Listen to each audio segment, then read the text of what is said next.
August বিপ্লবে ছাত্র জনতার গণ অভ্যুত্থানে শেখ হাসিনা সরকারের পতনের পর একেবারে বদলে গেছে দেশের রাজনৈতিক পরিস্থিতি। সেই সঙ্গে বদলে যাচ্ছে রাজনৈতিক দলগুলোর হিসাব নিকাশও। গত 16 বছরে আওয়ামী সরকারের সময় নিপীড়নের শিকার হওয়া বাংলাদেশ জামায়াতে ইসলামী পরিবর্তিত পরিস্থিতিতে নতুন উদ্যমে কাজ শুরু করেছে। দীর্ঘ সময় বিএনপির সঙ্গে জোটবদ্ধ থাকা দলটি এখন প্রস্তুতি নিচ্ছে পৃথক জোট গঠনের, আর এ লক্ষ্যে সমমনা ইসলামী দলগুলোর সঙ্গে সম্পর্ক উন্নয়নে আলাপ আলোচনা শুরু করেছেন জামায়াতের নেতারা। যেহেতু সবাই ধরেই নিয়েছে আসন্ন সংসদ নির্বাচনে আওয়ামী লীগের অংশগ্রহণ প্রায় অনিশ্চিত, তাই বিএনপির সঙ্গে জোটবদ্ধ হয়ে আগামী নির্বাচনে জামায়াতের অংশগ্রহণের সম্ভাবনা খুবই কম। তাই পরিস্থিতি বিবেচনায় ইসলামী দলগুলোর সঙ্গে আলাদা জোট করে নির্বাচন করা যায় কিনা সেই পরিকল্পনা করছে দলটি।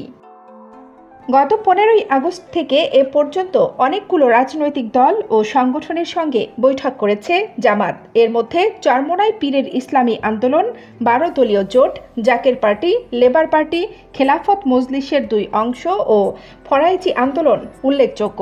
এছাড়া ব্যক্তি পর্যায়ে বিভিন্ন মাদ্রাসার শিক্ষক ও আলেমদের সঙ্গে পৃথক মতবিনিময় করেন জামাতের আমির। জামাতের নীতি নির্ধারকেরা বলছেন, মতের ভিন্নতা থাকলেও ইসলামী দলগুলোর সঙ্গে ঐক্য চায় জামাত। নির্বাচন করলে সবার সহযোগিতায় করা উচিত বলে মনে করছে সবাই।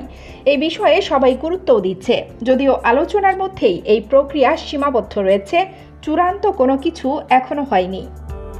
এদিকে জামায়াতের সঙ্গে জোট বিষয়ে বিএনপির মহাসচিব মির্জা ফখরুল ইসলাম আলমগীর বলেন, বিএনপির যে জোট ছিল আন্দোলনের জন্য জোট, সেটা অনেক আগেই অকার্যকর হয়ে গেছে, এটা এখন কোনো কাজ করে না।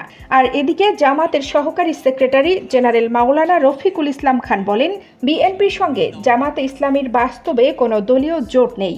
বিএনপির সঙ্গে এই মুহূর্তের সম্পর্ক কেমন জানতে চাইলে নাম প্রকাশ না করার শর্তে জামাতের কেন্দ্রীয় এক নেতা বলেন, বিএনপির সঙ্গে সম্পর্কের অবনতির কথা আমরা বলি না, আবার সম্পর্ক গভীর এটাও বলা যাবে না।